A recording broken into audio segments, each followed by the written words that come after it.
अस्सलाम वालेकुम everyone, this is teacher Maryam. कैसे हैं आप सब? उम्मीद है ठीक होंगे। बिस्मिल्लाहिर्रहमानिर्रहीम। Let's start our topic today. आज का हमारा टॉपिक है डायनामिक इक्विलिब्रियम। डायनामिक मतलब होता है जो जितने रिएक्टेंट्स हैं उतने ही प्रोडक्ट्स हों। बैलेंस केमिकल इक्वेशन में हम क्या बोलते हैं? Dynamic equilibrium. पहले तो हम इंट्रोडक्शन पढ़ते हैं। आप लोगों ने लॉन्ग क्वेश्चन में हेडिंग्स मस्ट देनी होती है, ठीक है? तो ये आप लोगों का लॉन्ग क्वेश्चन, तो आप पहले हेडिंग देख लें। सबसे पहले हेडिंग आपने देनी है एक्सप्लेनेशन की डायनामिक इक्विलिब्रियम में। If reversible reaction started by mixing the reactants, अगर तो रिवर्सिबल रिएक्शन तब स्टार्ट हो रहा है रिएक्टेंट्स को मिक्स करने की वजह से, the reaction moves in the out forward direction. जाहिर है रिएक्शन किस तरफ मूव करेगा? फॉरवर्ड। ये जब दो चीज़ें मिल रही हैं तो आगे को रिएक्शन जाएगा प्रोडक्ट बनाने के लिए।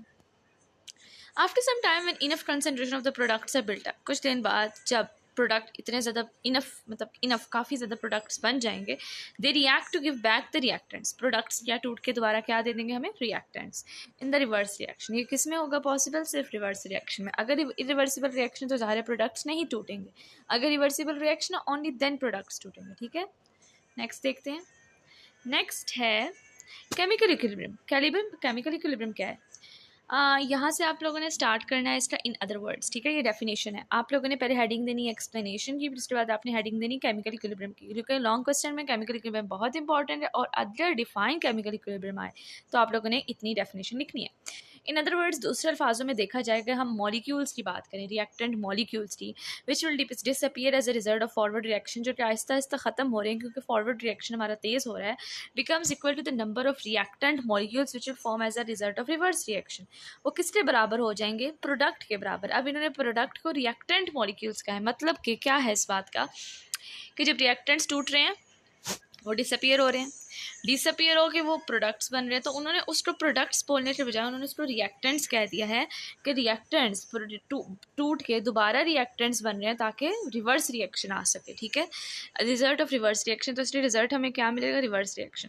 The same will be true for the product molecules. इसी तरीके से प्रोडक्ट मॉलिक्यूल के लिए at the stage the reaction is said to be in a state of chemical equilibrium. इस स्टेज को हम बोलते हैं केमिकल इक्विलिब्रियम, जब नंबर ऑफ रिएक्टेंट्स जब equal to the number of products हो जाए इन अ रिवर्सिबल रिएक्शन, वो हमारे पास क्या आ जाता है? Chemical equilibrium. ओके, नेक्स्ट हमारे पास डायनामिक इक्विलिब्रियम। फिर आपने हेडिंग देनी है डायनामिक इक्विलिब्रियम की। आपने यहाँ से स्टार्ट करना है सिंस से।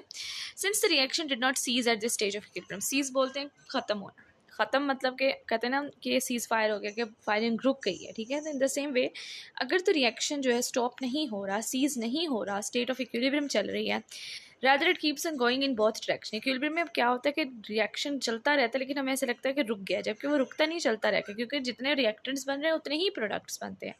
This state is called dynamic equilibrium. The concentration of reacting species remain constant equilibrium. तो क्या कह रहे हैं कि जो concentration है reacting species की वो equilibrium के बराबर है प्रोडक्ट्स के। अच्छा, ये ज़रा वैसे इंटरेस्टिंग इन्फॉर्मेशन पढ़ लेते हैं, ये लॉन्ग में इंक्लूड नहीं करनी। ये आप लोग को एक्स्ट्रा क्वेश्चन आएगा या फिर शॉर्ट आंसर आएगा। कैटालाइटिक मेथिनेशन, मेथेनेशन, मीथेन आपको पता है गैस है जो हमारे चूल्हों में गैस आती है, हम उसे मीथेन बोलते हैं। तो कहते हैं कैटालाइटिक, हम कौन सा ऐसा कैटलिस्ट डाल के इस गैस को ज़्यादा तेज़ी से बना सकते हैं कि ज़्यादा हमें अवेलेबल मिल जाए, ठीक है? तो vast deposits of coal are available in Thar Sindh. हमें पता है सिंध और थर्ड डेजर्ट में हमारे पास ज़्यादा क्या मिलता है? कोयला। This coal can be use to generate electricity. अब इस कोयले का काम क्या है? इलेक्ट्रिसिटी बनाना। When coal is made to react the steam, अब जब कोल को जलाया जा रहा है उसमें से भाप निकल रही है, carbon monoxide and hydrogen produce. जब कोयला जलता है कौन सी गैसेस निकलती हैं? कार्बन मोनोऑक्साइड और hydrogen. These products then react by reversible reaction. ये देखें, कार्बन मोनोऑक्साइड निकली और हाइड्रोजन निकला। अब इन्होंने रिएक्ट किया, ठीक है? रिवर्सिबल रिएक्शन में आप लोग ये देख सकते हैं, इनको रिएक्ट करवाया और हमने कोई भी कैटलिस्ट डाल दिया इसमें, और हमारे पास क्या बन रहा है? CH4। CH4 होता है हमारे पास मीथेन गैस जो हमारे चूल्हों में आती है, प्लस H2O। तो हमारे पास क्या होगी? कैटालाइटिक मीथेनेशन, मतलब हमने कैटलिस्ट डाल के मीथेन का बनना तेज कर लिया। ओके, नेक्स्ट देखते हैं हमारे पास condition for maintenance chemical equilibrium. ये हमारे लॉन्ग क्वेश्चन ही कंटिन्यू है, ठीक है? डायनामिक इक्विलिब्रियम वाला। अब हमें क्या क्या कंडीशंस चाहिए होती हैं कि हमारे जो केमिकल इक्विलिब्रियम है मेंटेन रहे?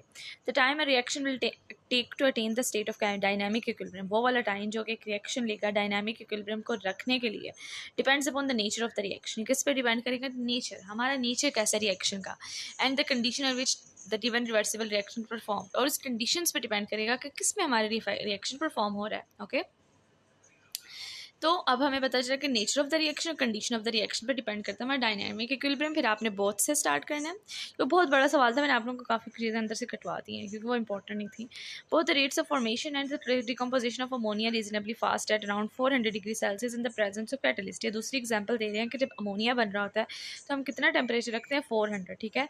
और इसकी प्रेजेंस कैटलिस्ट की प्रेजेंस ज़रूरी होती है ताकि हमारा रिएक्शन तेज़ हो। This reaction will reach the equilibrium state with in minutes. ये रिएक्शन क्या होता है, मिनटों के अंदर कंप्लीट हो जाएगा, जल्दी जल्दी प्रोडक्ट बनेगा।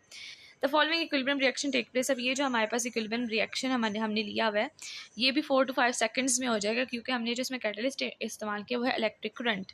हमने इलेक्ट्रिक करंट लगाई तो हमारा वाटर जो है वो किस में चेंज हो गया, स्टीम में। हाइड्रोजन ऑक्सीजन 2 किस्म की गैसेज निकल के हवा में एटमॉस्फेयर मिक्स हो गए। होप्स आपको अच्छे तरीके से समझ आई होगी। Like share and subscribe my channel. अल्लाह हाफिज़।